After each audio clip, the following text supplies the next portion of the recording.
welcome to Toyota Time with Timmy the Toolman and Sean. What we have for you today is a sick modification to a third generation Toyota 4Runner, or you could be doing it to a first gen Tacoma. We're doing the primo modification you can do to a 3.4 liter V6 5VZ-FE Toyota engine, and that is adding a supercharger. Very cool. A supercharger is kind of an expensive mod. They run in the area about $3,000. Now you can find one for sale on Craigslist or eBay, and maybe you get a used one that's in pretty good shape and you save yourself a lot of money. But what you have to understand is that there's a lot of little accessory parts that you want to try to make sure you get if you buy a used one. And Sean is going to go into detail of all those little accessory parts you need. So it's not just the big hunk of metal that you put on the top of your engine, the supercharger. There's all these different pulleys and stuff that you have to make sure you get so you can get the job done. So let me give you an overview of the difference between a supercharger that we're going to put on Sean's engine and a turbocharger. I'm not going to try to sit here and profess I'm an expert, because I'm not. But what I understand as the basics is that a turbocharger is something that generally comes on the engine from the factory.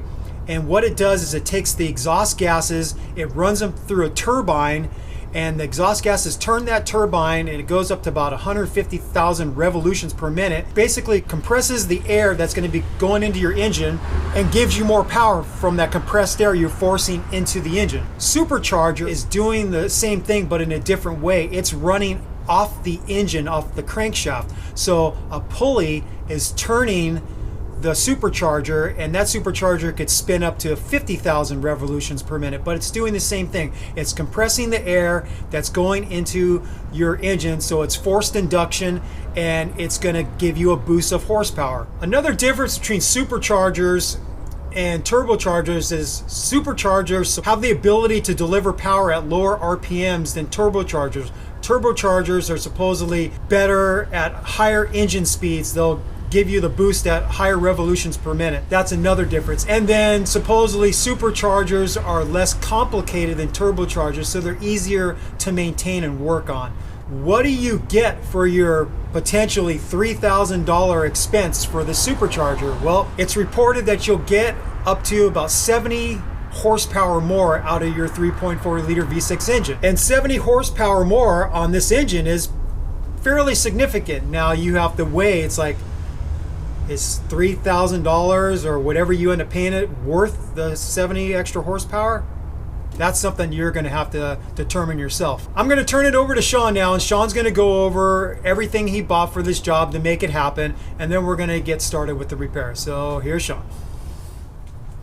All right, so here's everything I have, the used supercharger, and it didn't come with everything, including the template to cut out the timing cover. Typically with this type of situation, if you were to buy it brand new from Magnuson, since they now sell it without the TRD logo on it, you'd be getting all this stuff, so you don't really need to worry about all this stuff. But I had to source a couple things. I got a boost gauge, and this is going to be installed at a later date. I got some supercharger oil so we can freshen up the oil. I don't really know how the oil is in here, so we're going to open it up and find out. We got some spark plugs that run a little bit cooler. These are IK20s, but some people have been running IK22s, so we'll see how those run. You definitely need the supercharger belt. All this stuff will just come with your supercharger.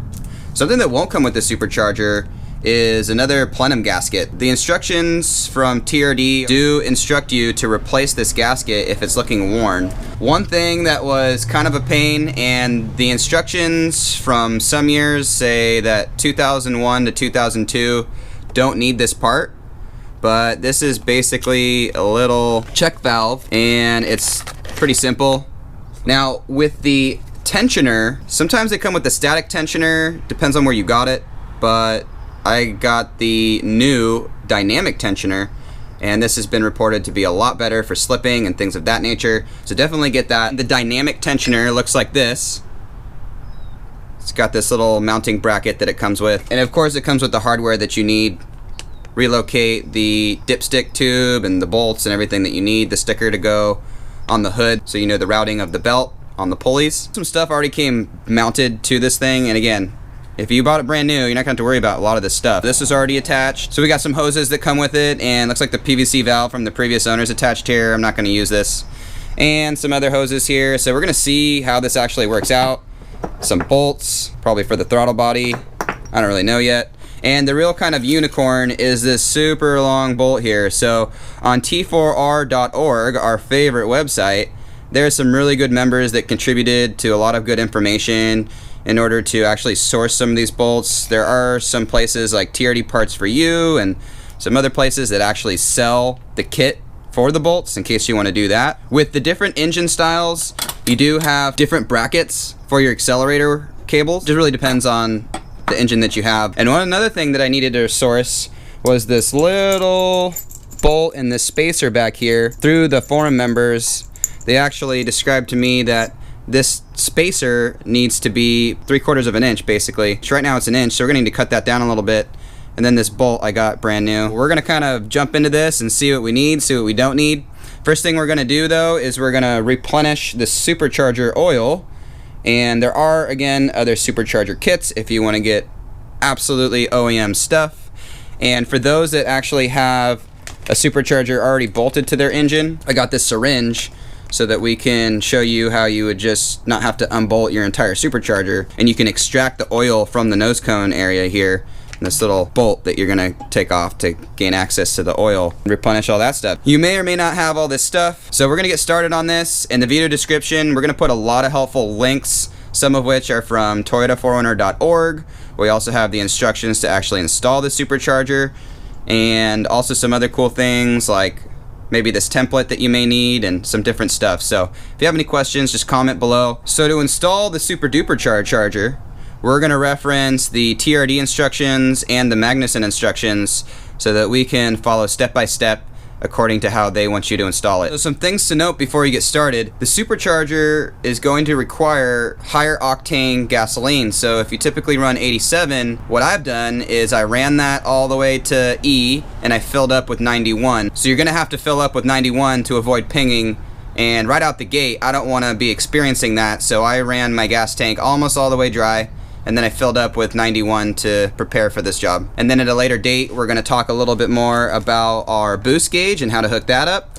And we're also going to eventually install a 7th injector. Like Sean said, since we have the supercharger out and you might be in the same boat, you might have bought a used one, and why not take care of the first oil change for the nose cone while you have it out and on a bench? We noticed something. We were figuring just by the look of this that it was going to be 5mm, but a 5mm Allen would not fit in here. The 3/16, a standard size Allen wrench, does. You would think that these would be all metric, but they're not. I just tested one of these bolts thinking it would be a 10mm, but a 10mm fits a little sloppy. It's actually a 7/16. We're noticing that there's actual standard sizing bolts and fasteners on this TRD Supercharger, which is kind of interesting. So we're just going to spin this off.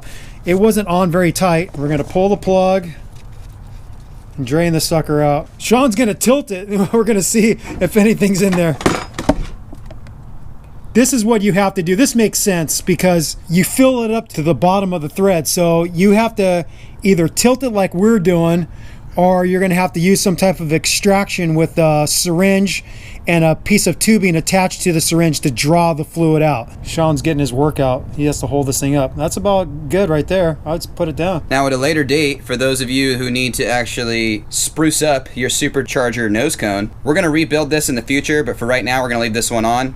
We have to press in some bearings and things of that nature, but for right now, it's just focusing on the supercharger. Now, the reason why we want this thing level like it would be on the engine is this is just like filling up a differential or a transfer case or a manual transmission. You're going to be filling it till oil spills out the bottom of the threads, like it would be on the engine. We're going to draw fluid out of the container and squirt it inside here. You could get the fancy TRD oil change kit, but Sean decided to buy a much more affordable option. The TRD one online is about 130 bucks. The one Sean bought with a syringe and the oil is like 30 bucks. This is just like a syringe you would see like in a doctor's office. Those of you that are doctors and nurses and have a 4Runner, you've got to step up on the people because you already know this.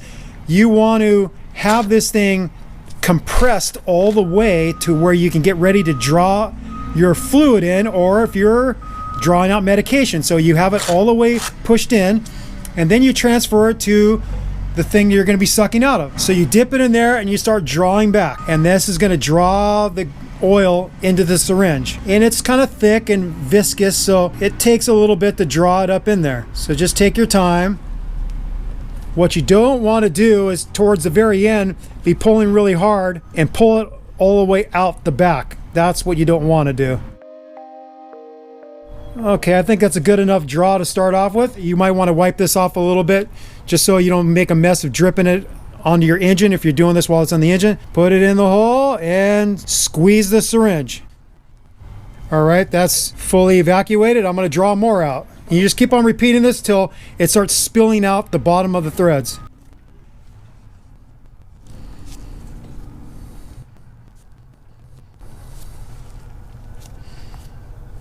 Looks like it's dripping out, huh? Yeah, it's pouring out. So what we're looking for, as you can see, I'm wiping this.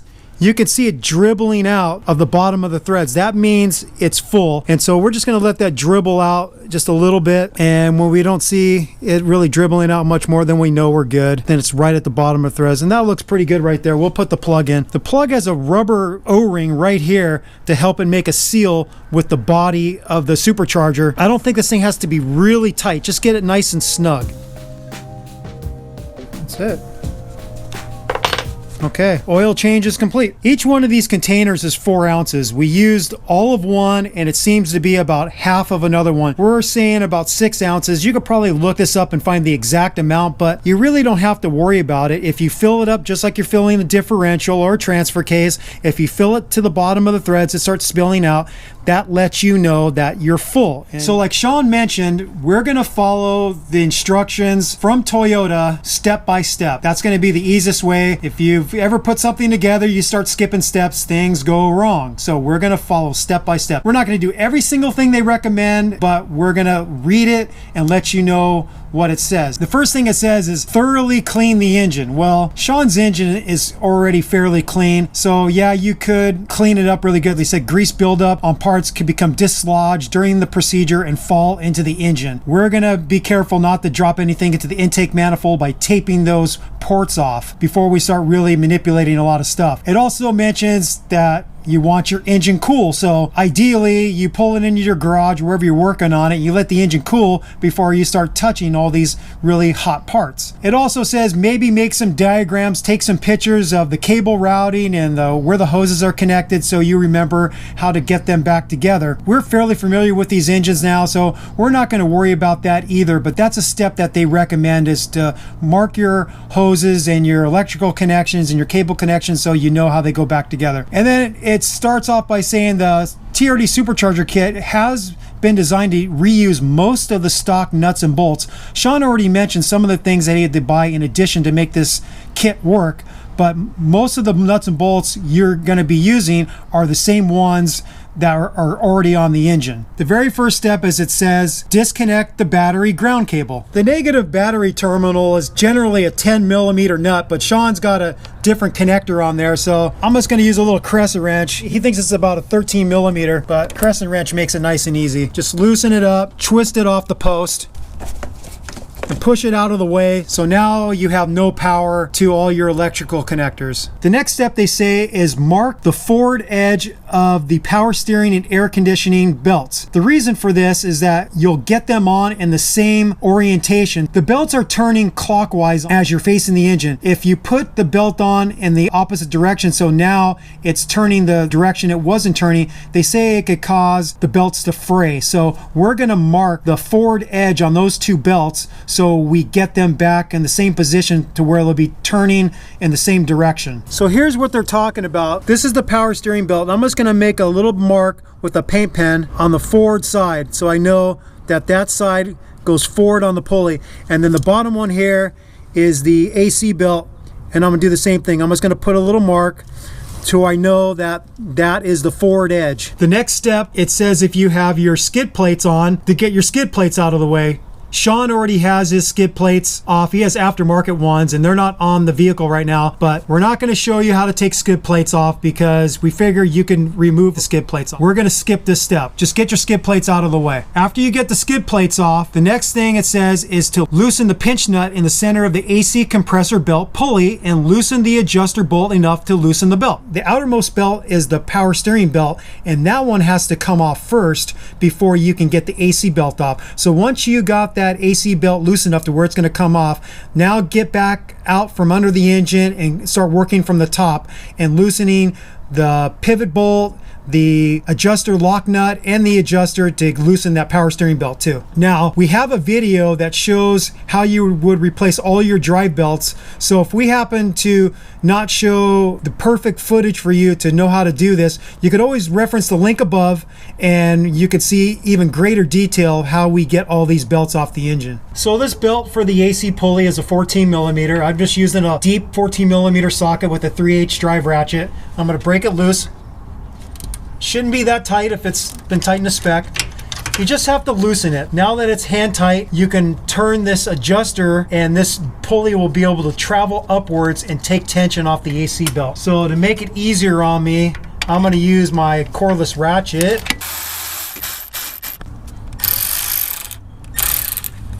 Okay, the AC belt is loose enough now to come off, but now we're going to go up above because the power steering belt sits in front of it, so we have to get the power steering belt loose and off first before we can get the AC belt off. To get the power steering belt loose, we're first going to loosen this pivot bolt. All these pulleys, it's like a 3-step process. You loosen a pivot bolt, you loosen the lock nut for the adjuster, then you turn the adjuster to take tension off the belt. In order to get to this 14mm bolt, you could either get on it with a box end wrench or open end wrench, or you can go directly through the pulley. The pulley has holes in it, and if it's not perfectly lined up, you could just turn your 19mm crankshaft bolt clockwise to turn the whole system to where you can get through the pulley to get onto it with a socket. And that's what we have right now. We have it lined up to where we can get on it with a socket. I prefer a socket than an open end wrench. I got a deep 14mm socket with a 3/8 drive, and I'm going to loosen this sucker.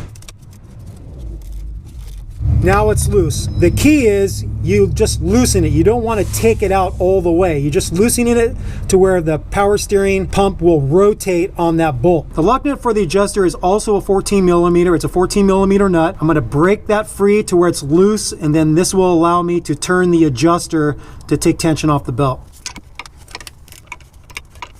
Okay, that's loose enough to where the adjuster will turn now. So getting on this 14mm adjuster bolt for the power steering is a little bit hard. I'm using a flex head ratcheting 14mm box end wrench, and I'm pressing my thumb to keep it on the adjuster while I'm turning the adjuster counterclockwise with my fingers. So you can see how much play now we have with the power steering. You push it down, bottom pivots towards the engine, and then you can slip the belt off, and then you just work it around the fan and you can get the whole belt out of your way.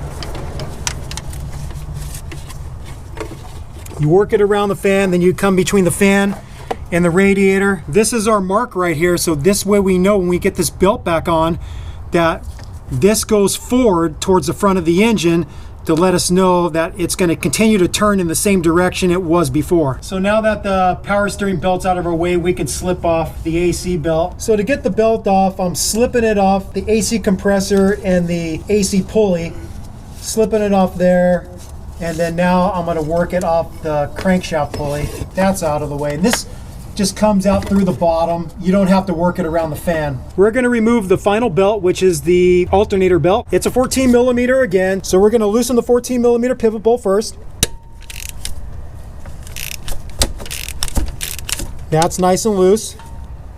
Now we're going to loosen the lock nut for the adjuster and then turn the adjuster, and we're going to get this belt off. Okay, the lock nut for the adjuster I believe is usually a 12mm. We had to replace this nut for Sean because it was stripped on a different repair, so we have a 13mm, but like I said, it's usually a 12mm. Just going to loosen this up. Okay, that's nice and loose. Now we're going to turn the adjuster bolt, which is right over on this side. So I'm just turning the 12mm adjuster bolt with another flex head wrench.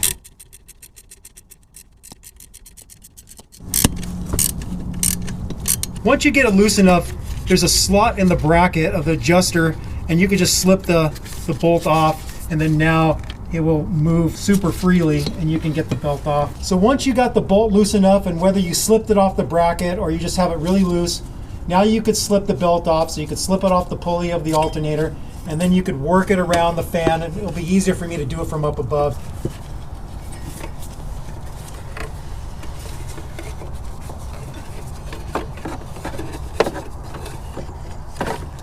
Okay, we have our alternator belt out of the way. The next step is we're gonna remove the air intake tube and disconnect the mass airflow sensor. If you know your 3.4 liter V6 engine well, you'll know that this air tube is not OEM. Sean replaced his OEM air tube for this air raid one. So let's go to my truck and we'll show you what an OEM one looks like. This is the OEM air tube assembly, and then this is where the mass airflow sensor plugs into the air tube right here, right near the air box that houses the air filter. The instructions are saying to remove the plug for the mass airflow sensor, but the mass airflow sensor is actually connected to this part of the air box. This is the air tube, so they must be talking about this little clip right here. So on Sean's rig with the air raid tube, I don't think we even have to bother disconnecting this because it's not connected to the air tube. So if I were gonna take the OEM air tube off my engine, I would disconnect this vacuum hose right here. I would pull this out of its little clip right here. I would pull this vacuum hose off this part of the air tube. I would disconnect a clip right here that holds this wiring harness into there. I would also disconnect it right here. And then the last two steps you'd have to do is you have to loosen this clamp that goes to the air box, and you have to loosen this clamp that goes to the throttle body, and then you could pull this whole thing out. We show the removal of this box in our compression test video, so if you click on the link above, you'll see us removing this air box as part of the procedure to do the compression test. So on Sean's rig, I'm just gonna loosen this one right here, this clamp to the throttle body. That's nice and loose. I'm gonna loosen this connection at the air box. Now the wiring harness is not attached, because this air raid tube doesn't have attachments for this wiring loom, but it does have a vacuum hose here. So this tube is now off. So this tube is fighting me a little bit. I'm just using this little pick tool that I got at Harbor Freight to get in between the fitting and the tube, work it loose a little bit. There it is. Well, that's finally off. Now we got to get this air raid tube off, and I could honestly say that this thing is harder to get off than the stock air tube. It fits on there kind of tight. It's finally out of the way. After you get your air box out of the way, the next step is to disconnect all the cable connections to the throttle body. Depending on your year, you're going to have different amounts of cables. So on Sean's rig, all he has is a throttle cable. On other years, you'll have a transmission kickdown cable, and you'll also have a cruise control cable.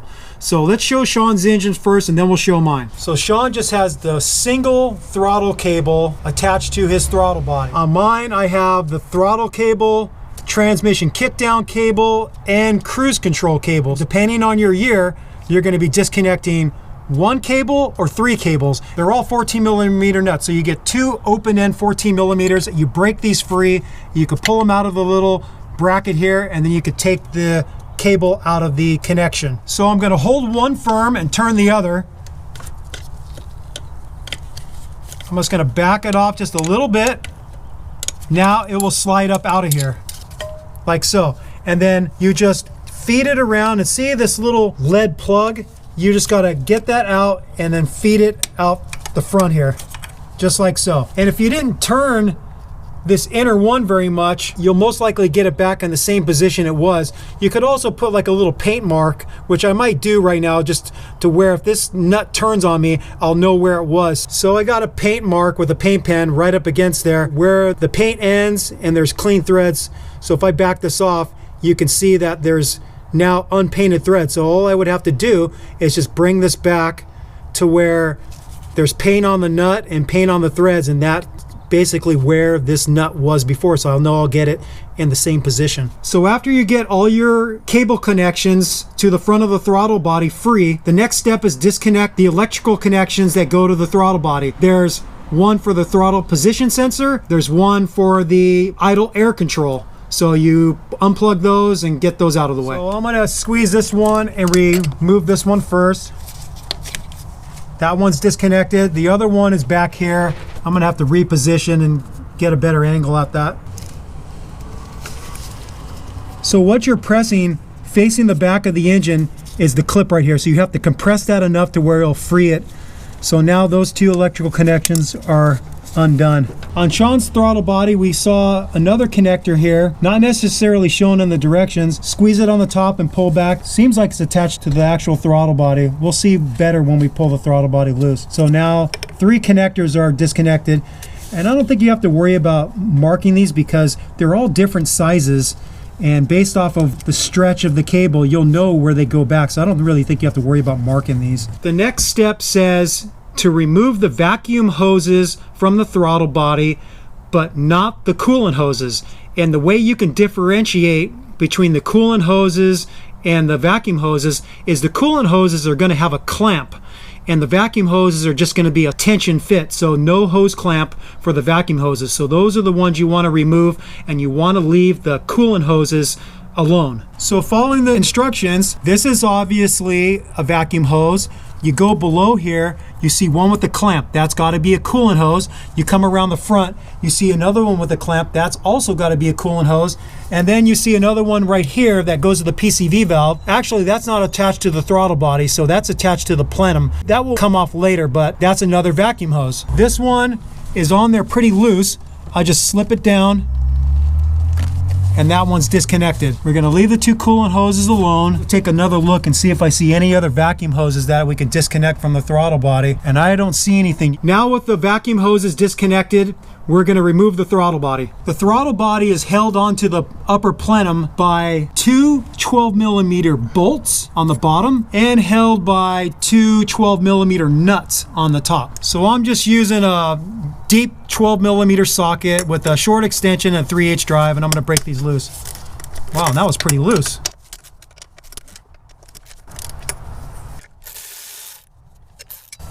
These magnetic parts trays are pretty nice to keep your fasteners in one spot, and the magnetic component of it will keep it to where they won't fall off.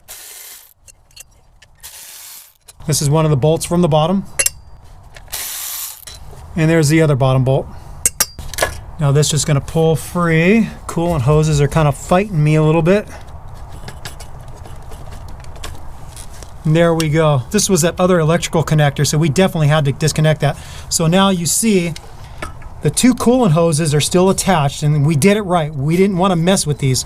So the directions just say to pull this over towards the passenger side and get it out of your way. So now we have the throttle body off the upper plenum. When we did Sean's valve cover gasket job, he knew he was going to be putting a supercharger on, so he already has the supercharger throttle body gasket.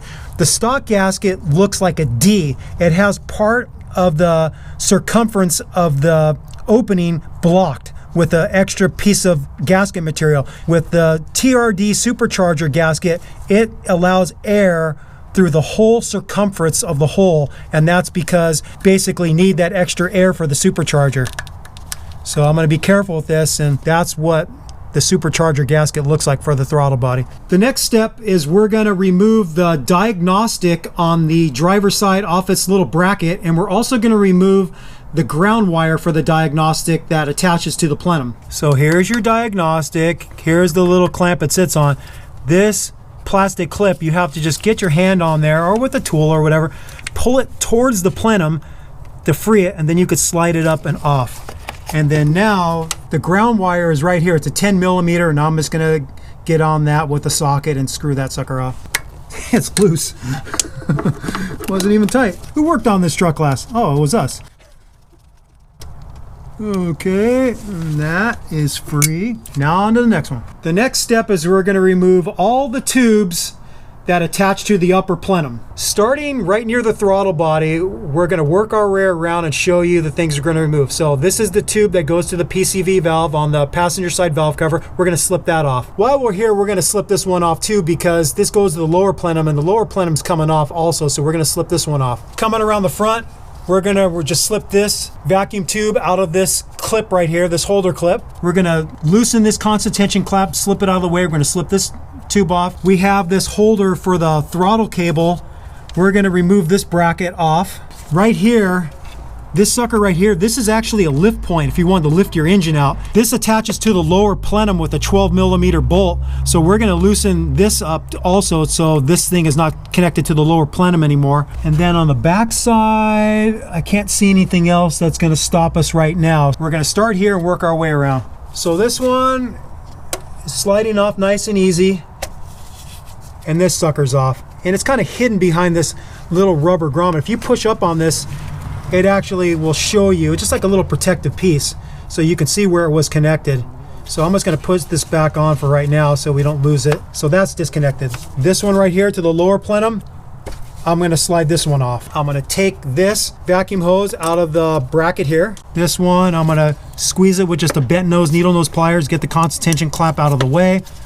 Twist it, and that came off nice and easy. This throttle cable, get it out from that clip. So these brackets for the diagnostic, for the hold the throttle cable, there's a good chance if you bought your supercharger new, you're gonna have to reuse these brackets. So these aren't throwaway items. So just know that.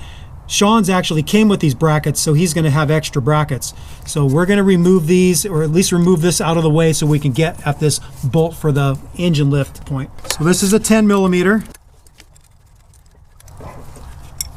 And so I don't confuse fasteners, I'm just going to screw this back in where it was.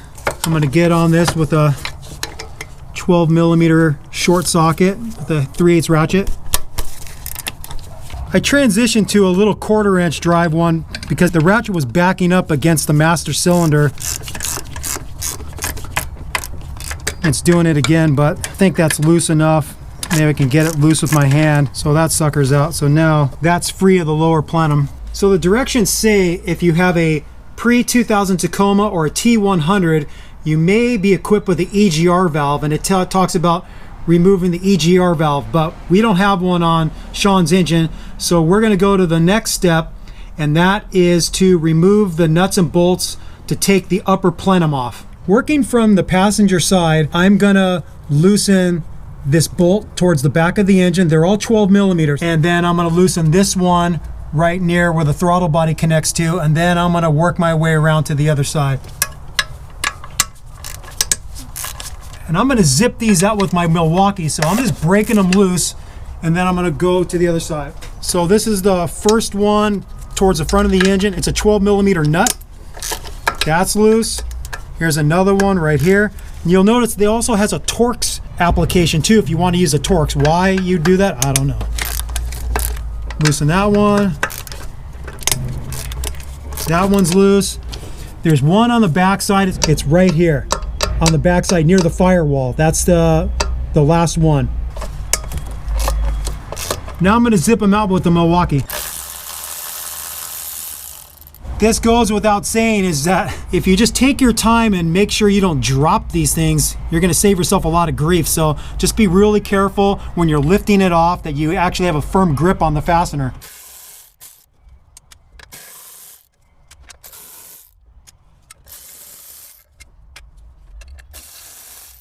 There's a vacuum hose right here that's attached to a clamp.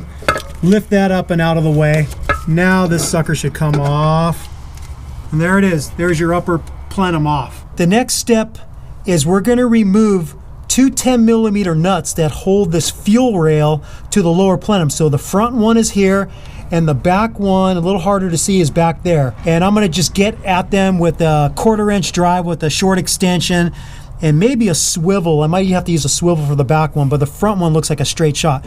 This hose right here, you can slip it out of this bracket and move it and get it out of your way. So you can just slip that out into where you can get a straighter shot on that front 10mm fuel rail bolt. So like I said, I'm using a 10mm 1/4 inch drive ratchet with a short extension and a 10mm socket, and I'm gonna get onto that fuel rail bolt. And that sucker's loose. Just get my hand on there and turn it with my fingers, so that's good.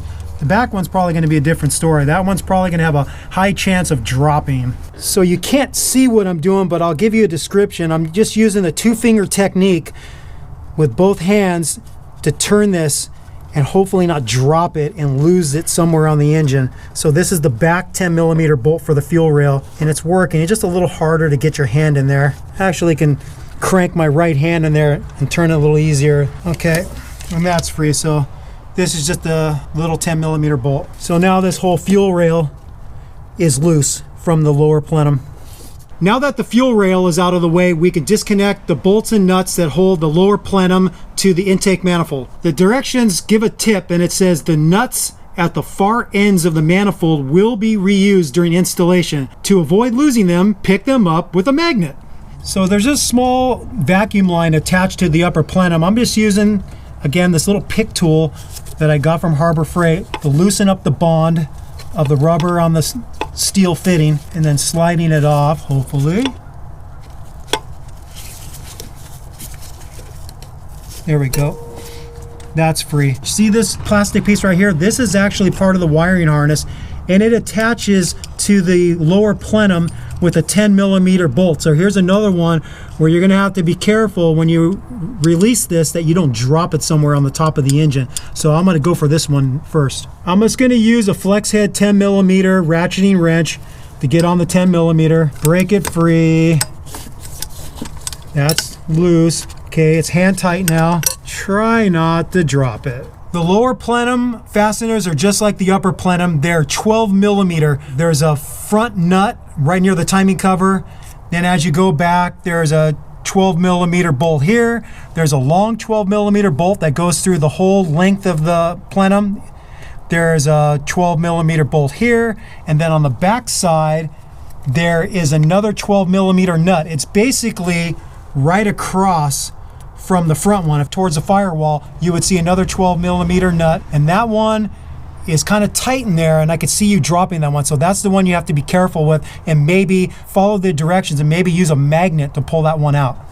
I'm going to use the same procedure. I'm going to break these free and then zip them out with the gun.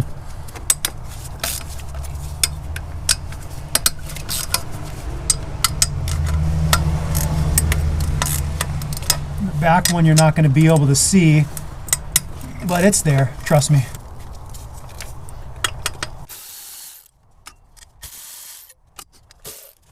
I'm gonna leave that one tight, and I'm gonna go for the hardest one, the back one first. Now this plenum is gonna wanna flop on me, so I'm gonna support it with my left hand while loosening this last bolt.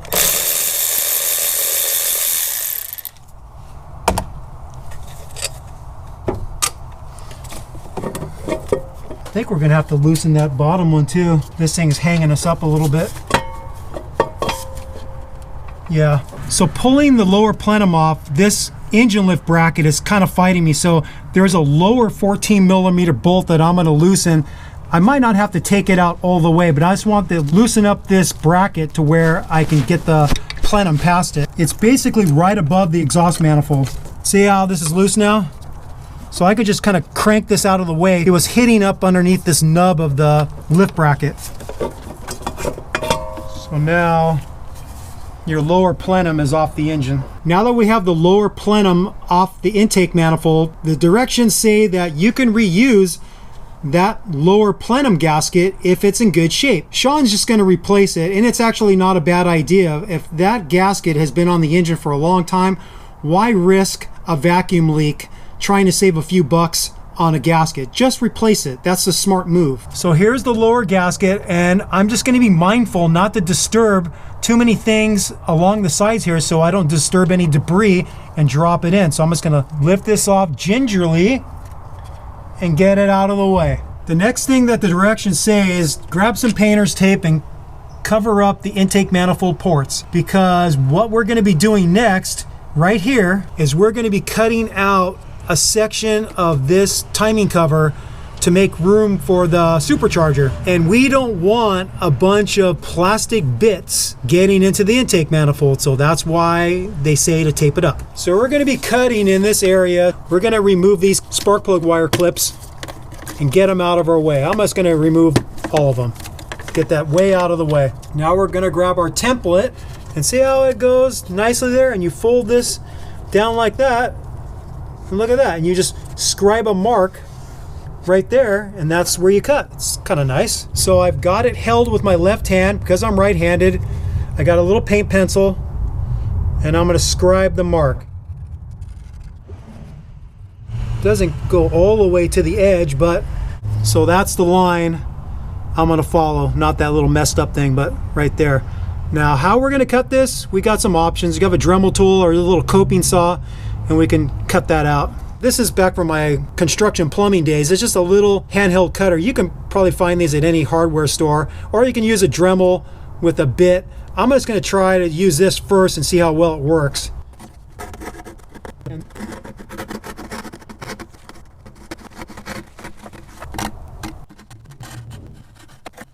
I don't know if I like that. Maybe finish it off with the Dremel.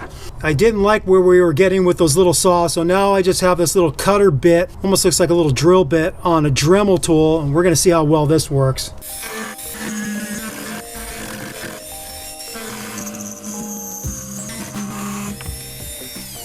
It's not as clean as I would have hoped for. I think the key is either start off with the Dremel or start off with a coping saw that's gonna work. I'm just gonna take a file now and I'm gonna clean up these edges so it looks a little nicer. So here's the finished result. It ends up, the Dremel tool was probably the way to go with the tools I had available to me. It was a little rough in this area. I just cleaned it up with a fine file, and now it looks pretty nice. If you have an air compressor, maybe a couple blasts of air compressor just to get all the loose plastic bits, definitely getting it off the tape that's covering the intake manifold ports, get it off of there. A little bit of air just to get all that plastic bits off the top of the engine. The next step is putting the wires back onto the timing cover. The one on the driver's side is now going to attach in that curved out piece that we just cut off. So I'm going to slide these back in place. That one's clipped. That one's clipped.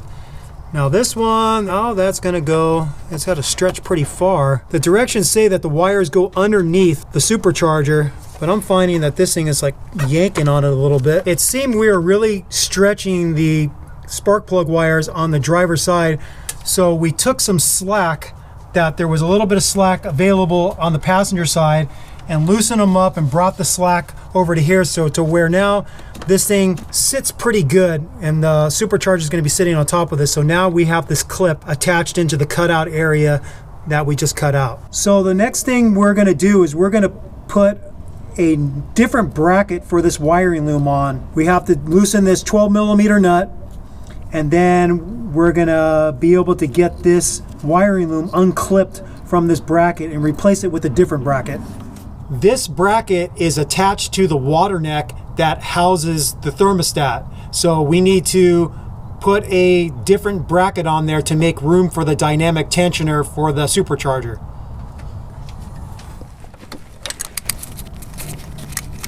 I just have to compress this plastic clip for the wiring loom to get this bracket free of the wiring loom. This is the orientation. The slot goes from bottom to top, from passenger side towards driver side. So it goes at a diagonal, because you could flip it the other way. And so it's meant to go on like this.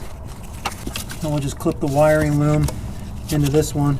So now that's in there. We're going to torque this bolt to factory spec, which is 14 foot-pounds. I'm deciding to use my inch-pound torque wrench rather than the foot-pound. So 14 foot-pounds translates to 168 inch-pounds. And there we go, 168 inch-pounds.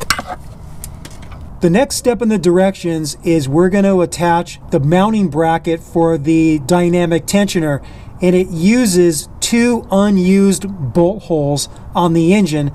They're a M10 with a 125 pitch, and the problem is these might be dirty, and they are. So we sprayed a little bit of brake cleaner into the holes. This is the top one. The bottom one is down here.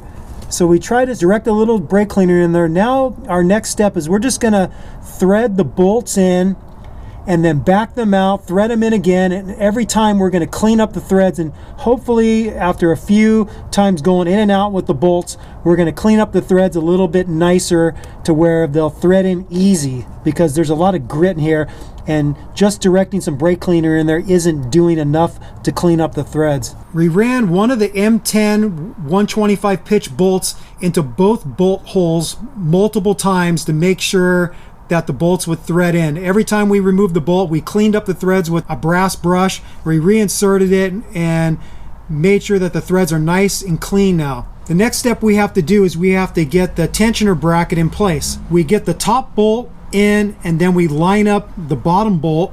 They actually, in the instructions, name them A and B. So we get the A bolt in, we get the B bolt to where it's lined up, and then we torque the A bolt to 25 foot-pounds. So that's what we're going to do now. The instructions mention using a Loctite on these two bolts that hold the tensioning bracket to the engine. They actually suggest the thread locker 262, which is the red compound. We don't know if that's such a great idea. We know the blue holds pretty darn good, and it's much easier if we ever have to remove that bracket from the engine. We're not going to follow that suggestion of 262. We're going to use the blue 242, which is a lighter hold Loctite. So with Loctite, it's always good to shake up the little container a little bit and then remove the top.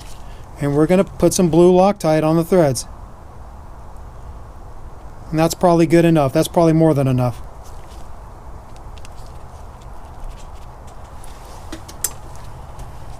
This shorter bolt, which actually has an Allen head, goes through the tensioner, the shorter of the two lengths of the sleeves here.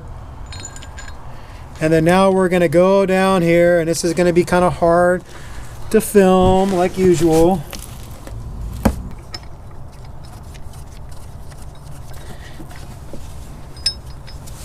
We apologize. It's pretty hard to get the camera in there and have my hand in there at the same time, but you can see I craned my head over to where I can see if the bolt was lining up, and then now the top bolt is threading into that upper spot. I'm just threading it in hand tight. Okay, that's about as far as I can go. Now I'm gonna have to use an Allen head. So this top bolt is a 6mm. So I've just got this hooked up to a 1/4-inch ratchet. I'm not going to get this all the way tight. I'm just going to take most of the slack out because I still need to line up the bottom bolt. So I'm going to call that good. Okay, now I'm going to get the other bolt hole lined up. I'm inserting the longer bottom bolt. This is actually going to capture the tensioner. So I just want to make sure that these are lined up. So now that I know that that bolt is threading in really well, I can now cinch this one down and torque it to spec. And the torque the instructions give is 25 foot-pounds. Before I get the torque wrench attached, I'm just going to take the slack out of this. Make sure that this thing still turns nice and smooth. Okay, it's not going to bind on us. So now I'm going to transition to a torque wrench. Got the torque wrench set to 25 foot-pounds. And there it is, 25 foot-pounds. Now that you have the upper bolt torqued to 25 foot-pounds, you can remove this bottom bolt, or they call it the B bolt, and remove that out, because now you know that the bolt hole is lined up. You can get it started when it's time to put the dynamic tensioner in place. So I noticed after we torqued the upper bolt to 25 foot-pounds, the bracket turned just a little bit to put a little bit of resistance on this bolt, taking it out. So in order to keep it centered while torquing it to spec, I got a pry bar in between the fan bracket and the pulley bracket. And so hopefully by holding pressure against the bracket, it's not going to turn on me, because it wants to turn towards the fan bracket. The next step is to get the alternator in the midpoint of the adjustment on the bracket. I guess we could take a measurement from either side, or we could just eyeball it. Then we have to torque that nut to set the alternator in that spot to 25 foot-pounds. So this is what the manual is saying, is that you just basically want an equal distance on either side of the adjusting bracket. And we didn't really take a measurement. We're just letting our eyes do the adjustment. Eyeball it to the midpoint. Now we're going to torque this to 25 foot-pounds. We got the adjuster lock nut torqued to spec. Now we're going to torque the pivot bolt to 38 foot-pounds. Okay, the alternator is in its new permanent spot and it's torqued to spec. The next step is we're going to get the dynamic tensioner onto the mounting plate, and it says to put the belt behind the pulley before you get the dynamic tensioner in place, and we'll show you that right now. So we're first going to get the belt in place. So I'm going to go in between the fan and the radiator and get it onto the crankshaft pulley and the fan pulley. We're just going to put that loosely right there. Now we grab our tensioner. See this pin right here? The bracket that we just installed has a hole for that pin to sit into so you can get it lined up properly. The bolt is actually going to go in through this way with the washer right here. So I'm going to put some 242 blue Loctite on there first, and then we're going to get the thread started. This is the part where you got to get the belt in between the engine and the pulley, so basically between the two pieces. Now we can get the bolt started. Now I'm just cinching up this bottom bolt, and then we'll get a torque wrench on it.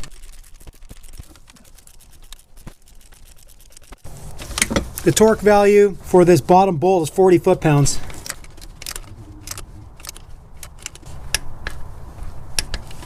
Okay, 40 foot-pounds. The next step is we're going to install this IAC check valve. It's just a little one-way valve, and when installed correctly, this is preventing air from entering the throttle body. So in order to understand which way the air is actually going, you can blow on it. So I blow it on one way, and it's blocking the air going this way. If I turn it around, the valve is allowing air to go through this way. So we're going to install it the correct way so that air doesn't enter the throttle body. It can only go one way through this check valve. So in the instructions for TRD, they say that 2001 and newer don't actually need this check valve. I have a 2002, so technically speaking, I would not need to install this.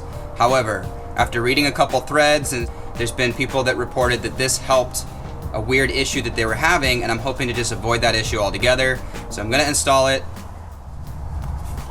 So this is the vacuum hose in question that goes to the IAC. The 96 and 2000 models are going to look a little different. We want to install the valve in a straight section of the hose, not on a bend. I'm going to make a cut right about here, and the tool I'm going to use is a 5VZ pipe cutter. It's nice because it can make a nice straight cut. You have to put a little pressure on the blade, and it's going to slowly ratchet down and cut the tube.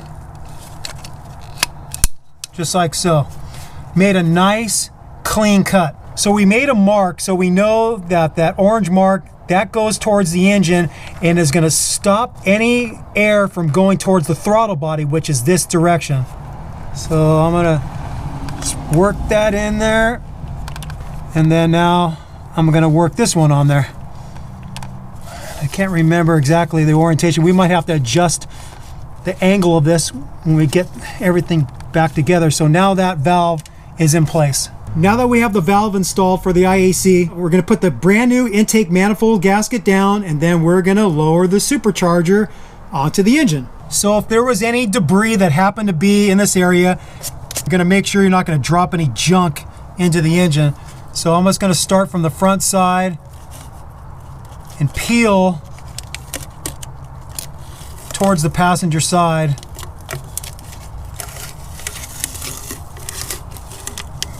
All that out of there. Okay. Gonna get the gasket in place.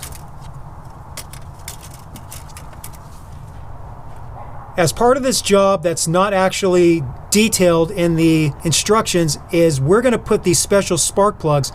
They are Denso IK20s. Sean says that a lot of guys usually use IK22s, but these came with this supercharger from the guy he bought it from. While the engine is more accessible, we're gonna replace all of his spark plugs with these special plugs. To save some video length, we're not going to actually show changing all the spark plugs because we cover this in various videos. So if you click on the link above, that'll link you to our compression test video, and we show in great detail of how to get all these spark plugs changed. So if you need that extra video footage, just click on the link above and you'll know how to replace all the spark plugs. The instructions say the next step is you get the supercharger lowered onto the engine, and then you get the bracket on the driver's side with a spacer and the bolt threaded into the driver's side of the supercharger. Now the spacer that Sean bought for this, his kit didn't come with a spacer, so he had to find one at a hardware store.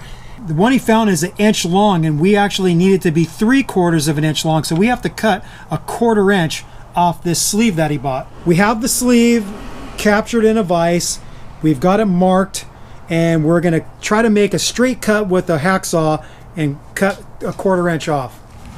We're ready to get the supercharger onto the engine. One of the things we have to do when we lower it in is the first thing they say is get your 3/4 inch spacer between this lift bracket for the engine and the supercharger, and then you get this longer bolt to attach it to the superchargers. As soon as we get it in place, this is the first fastener we're going to put in place to hold the supercharger level. So we're ready to go. This thing is a little bit heavy, and since Sean's truck is lifted up, it's going to be a little bit awkward. So I'm going to rest my forearms on the battery, and the key is you don't want to capture anything, so make sure all the wires and everything are out of the way. Sean's kind of helping guide it. I see the front stud lining up, and now this thing is hooking me a little bit. I think it dropped in. Look at that. This tube I'm just going to push down in this little home. Go to your home. And now you see the gap right here, so that's why you need that sleeve. So we noticed that this factory spark plug wire kind of organizer was really jamming up against the supercharger, so we took it out for right now. It's going to be sitting up a little more, but this was kind of making the wire super tight up against the supercharger, so we think we're probably going to have to take this out. Now we're going to get the bolt and sleeve hooked up over here. So I'm going to get the bolt in there, slide it through the sleeve so it captures the sleeve, and then now I have to pick up the supercharger a little bit to get it to line up.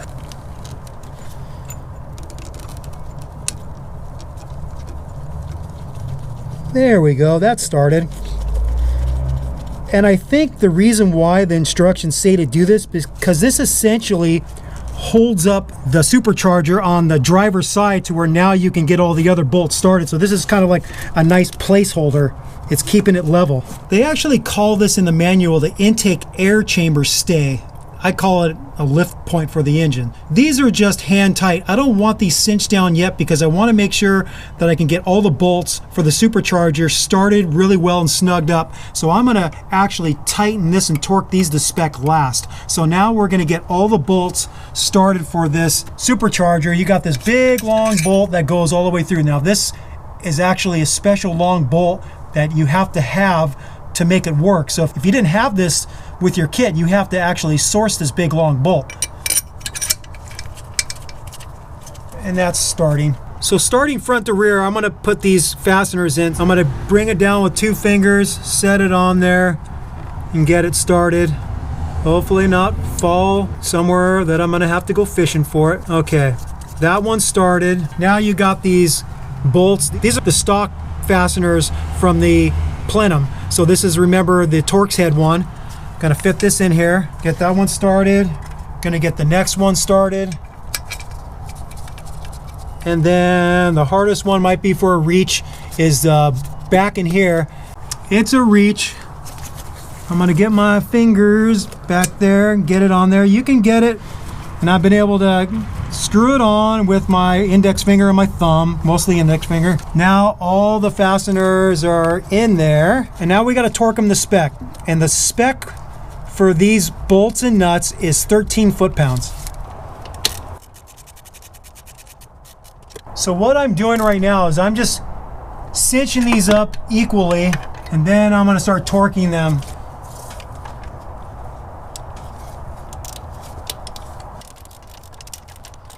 So use your tool of choice. I'm choosing to use my inch-pound torque wrench, and if you convert 13 foot-pounds, which is what the spec is, 13 foot-pounds converts to 156 inch-pounds. All of them are 12 millimeter fasteners with the exception of this long bolt on the top. It's a 10 millimeter.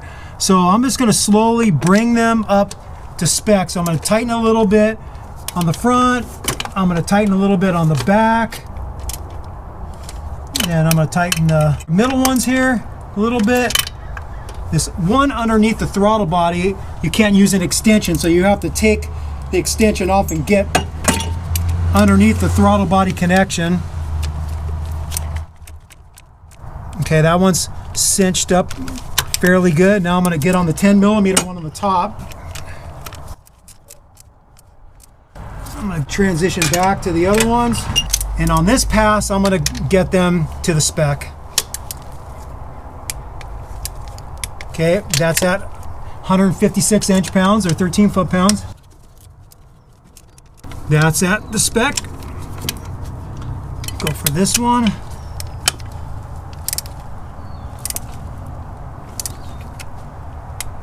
That's at the spec. I'm going to take the extension off, get it underneath on the other one. Okay, that one's at the spec. Final one is the long bolt through the center, and that's at the spec. So now the supercharger is pretty much attached to the engine. I'm now going to go back to that bracket and I'm going to torque those to 30 foot-pounds, 30 foot-pounds.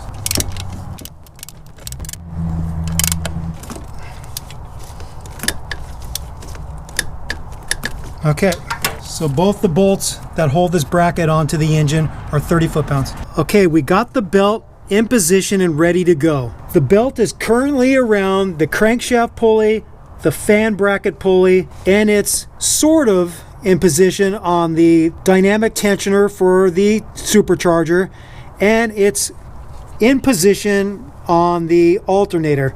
Now the directions say to assist getting this belt on is you grab a 3/8 ratchet and you turn it this direction because the dynamic tensioner is sprung to put pressure on the belt. So if I take this 3/8 ratchet and bring it down, now I've created myself some space to slip this over the supercharger. So now that's in position. I'm just going to double check, take a look at all the pulleys. It looks like it's lined up, and now I'm going to just release tension on it,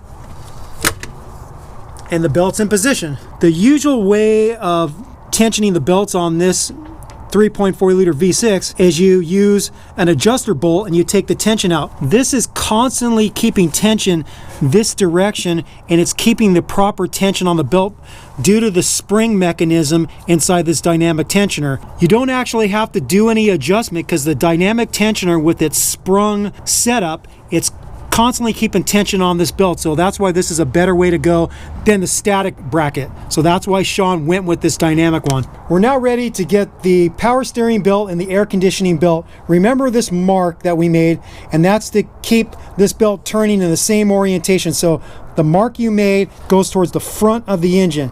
So this is the AC belt. Again, we're not going to show all the detail of getting this on because we show this in our drive belt video. So if you click on the link above, you can see how we got the belts back on and the belts tensioned to the proper amount. The next thing we got to do is we got to relocate the dipstick tube. You see right now it's going to rub on the belt. This is a 10mm bolt that we have to loosen up.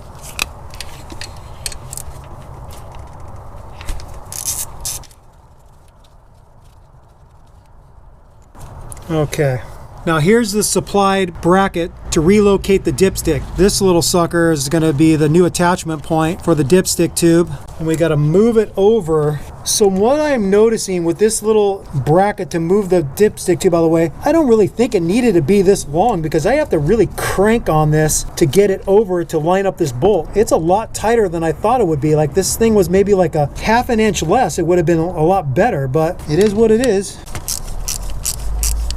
So I'm just gonna cinch these up. We saw a discrepancy in the instructions. They're actually calling for 10 foot-pounds for these. And when we did the timing belt job, the torque spec for this bolt for the dipstick tube was actually 71 inch-pounds. So that's what we're gonna do. We're not gonna torque these to 10 foot-pounds because 10 foot-pounds is quite a bit more than 71 inch-pounds. 71 inch-pounds is pretty light torque spec. All right, if you removed your dipstick like we did, put the dipstick back in. Find the hole, Tim. Find the hole. Okay, so now we don't have to worry about the dipstick rubbing up against the belt. Like we mentioned before, the instructions say to use an actual different throttle body gasket with the full opening cut out, not the like D-shaped ones. You can't really mess this up. It only goes on one way to match the pattern over here. I'm gonna get a bolt started through there, and then I'm gonna get another bolt started, and then I'm gonna bring it up against the throttle body and maybe just get one started. Okay, that's started. Don't go for two, just go for one. Okay, the two upper ones are started. I'll get the two lower ones started. So there was two shorter bolts on the top and the two longer ones go on the bottom. These are ones that we're reusing from the factory installation. So we're going to get all these hand tight and then torque them to spec. On this throttle body, the top two are 6mm Allens. The two bottom bolts are 12mm. The torque spec is 13 foot-pounds. We're using our inch-pound torque wrench, so we did a conversion. 13 foot-pounds is 156 inch-pounds. And now I'm just going to tighten these up, slowly bring them to spec. That hit the torque spec. That hit it. And there's that one. And that one. Okay, so the throttle body is now torqued to spec against the supercharger. And I guess we'll just take this opportunity to start plugging in all the electrical connectors. This one right here, this white one, went behind. That was the one on the back side. Plug that one in till it snaps. This one right here, snap that in place, pull back. That one's good. This is that IAC one that we cut and put the one-way valve in. I'm just going to slide that up into place.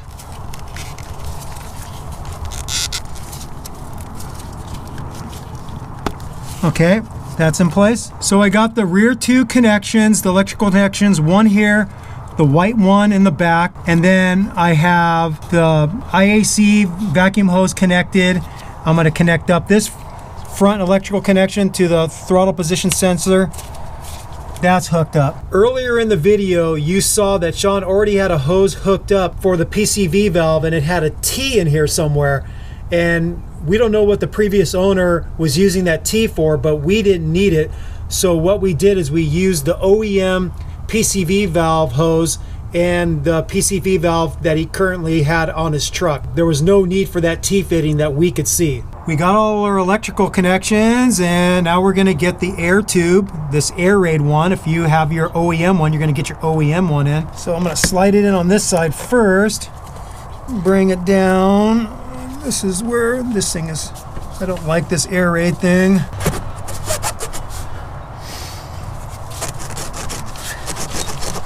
So if this bracket's not already on your supercharger, take it off your plenum, or maybe it's supplied with your kit. So the throttle cable is going to go underneath here, and it's going to slide into this spot right here. We're going to get the throttle cable lined up first. So take a look at this. It looks like Sean didn't get the correct bracket for his engine. There's three different brackets. There's one that has these two, which we have on there now. There's a single one, and then there's one that just has like a central one. And so what's weird is that this one wants to point the cable down. You can see it's not like a nice straight line. So we're thinking we're gonna bend this one up to where it's more perpendicular to this plate, and then maybe we're gonna get a straighter shot with the throttle cable. It seems our modification of the plate worked. Sean put this in the vise and bent it straight up. We had to back off this 14mm nut and adjust it way back, because what you don't want is you don't want the throttle cable to automatically be pulling tension on the throttle body. So you want to be able to be bottomed out. So right now it does bottom out. If it was already like turned like this, as soon as you started the engine, it would be like at 3,000 RPM. So you don't want it to be pulling on the throttle cable. You want a little bit of play, and that's what we have. So now we're going to tighten these two 14mm nuts against each other.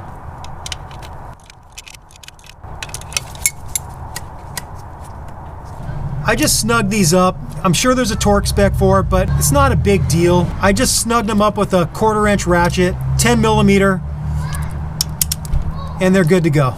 So the next step is we got the fuel rail connected up to the supercharger. It reattaches with the two small 10mm bolts. There's probably a torque spec for it, but we didn't bother. Sean just got a 1/4 inch drive with a 10mm socket and cinched them up nice and snug. The next thing that we put back on is the diagnostic. We slipped it over the bracket and it snaps in place.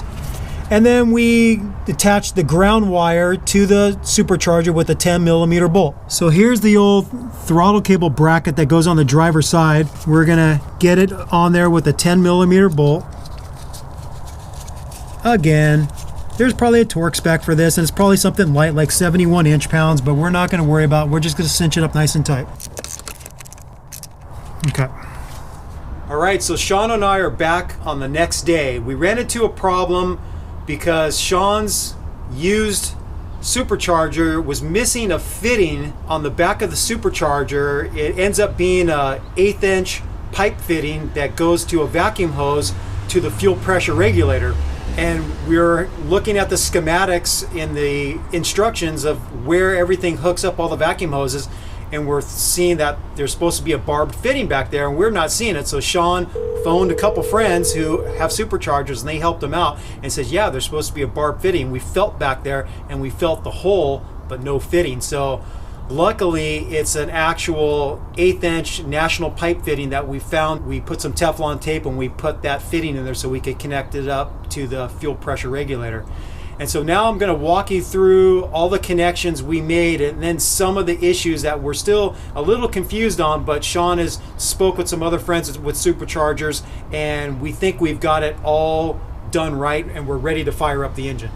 We're going to start on the passenger side and then walk around to the driver's side and show you all the things. Again, this is going to look different maybe on your vehicle if you don't have this air raid system, but a similar port on the OEM air tube, you'd be blocking this off. This is the cam cover vent hose, and this connects up to the side, and this will also connect up to the factory air tube. This is the fitting that Sean was missing on his supercharger right here. And then you see the vacuum line that goes down to a silver disc looking thing, and that's the fuel pressure regulator. So that's what we had to source today to be able to make this supercharger work. There's a port right here, right near the throttle body, that we capped off with a vacuum hose cap. Again, remember that this is not actually the perfect one for Sean's 2002 4Runner, but we made it work by bending this up a little bit and getting a much straighter shot for the throttle cable so it's not binding up. But before it was kind of pointing downward. So now the cable is more level and pulling straight. It's not going to be binding up. Now on the driver's side, you have two ports on the side. The back one is supposed to be blocked off with a vacuum cap. This hose right here on the front connects up to evap canister, and this is where it's a little confusing when you look at the schematic at the end of the manual that we're following for the TRD install. It's showing that this is supposed to tee off to a 4-wheel drive VSV. Sean's rig was never teed off to anything, so we're finding that a little bit confusing. We think that they made a mistake because the 2001 and 2002 4-wheel drive, it's electronically activated, not vacuum activated, and that's why it was kind of confusing us. The last thing on the driver's side rear is this thing right here, and we apologize, we don't know exactly what this is for, but we're assuming that this comes pre-connected. So when Sean got this just had the tube connected here, but the tube wasn't connected to the other part of the supercharger. There's a barb on the back side here near the driver's side, and it's going to be kind of hard to see. It's basically, if you follow back and go straight down right here, I'm hitting it with my little pointer here, and that's where this tube connects to. And we think that this just comes from the factory. If you buy this from Magnuson or you had this stock on your vehicle, it would already come pre-attached. You didn't have to attach that, and maybe that's why the instructions don't say anything about it. Here's the moment of truth. This is what you consider the money shot. So we're gonna start this thing, and we're gonna hope that it starts and runs really good, and then we're gonna take it for a test drive and see how well this engine performs with a supercharger on it. So here we go. As a last step before you start it, reconnect your negative battery cable. All right, Sean's gonna start the engine. We're gonna hope that this thing runs.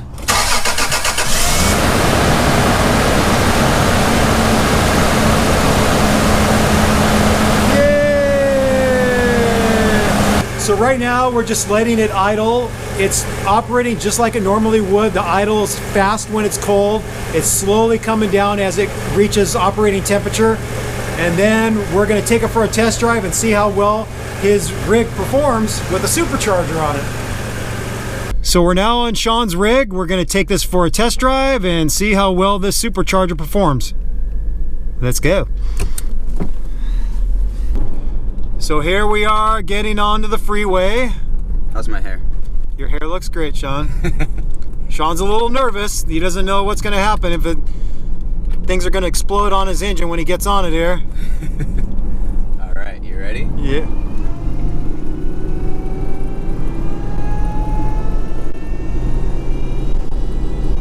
I could probably get on it right now and see what happens. Oh yeah. Yeah, it definitely has some get up. So far, what we discovered is no check engine lights, which is good. And Sean, how do you like the power? You can feel it. You can feel it. Definitely feel it. Maybe not $3,000 worth, but maybe $2,999 worth. Okay, all right.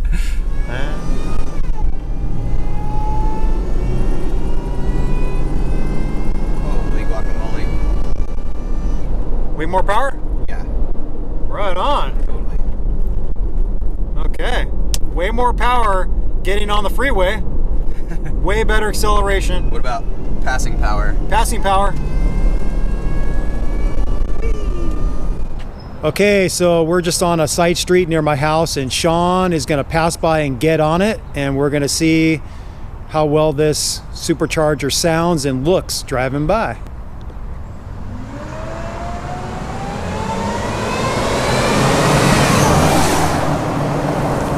He's going to do one more pass.